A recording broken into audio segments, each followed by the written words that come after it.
In this world, each day to protect one country and its people, a soldier is martyred. Attacks such as Uri attack, Panjshir attack, and killing of Raman Thapa and Gambar Thapa by the Pakistani snipers are such major incidents. To combat this problem, we have designed SAINIK, which stands for Semi-Automated Indian Sniper Kit. This will be the first gun in India which is fully automatic.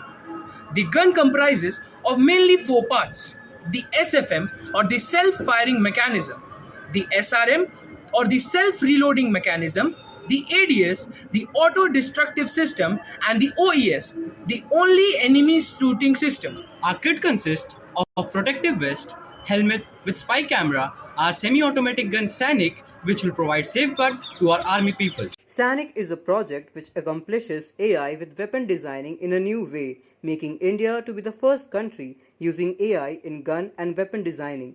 This will create great possibilities for the Indian Army to locate disguised enemy bunkers. SANIK will ensure to amplify the current mechanism of security system. It has a commendatory effect on the defense system of our country. The human and environmental challenges we face today related to sustainability are enormous in scale.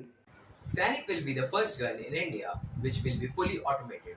It will shoot down only the enemies and will not shoot our soldiers of our own battalion. It will strengthen the security system of India. It will increase the gun and weapon power of armed forces.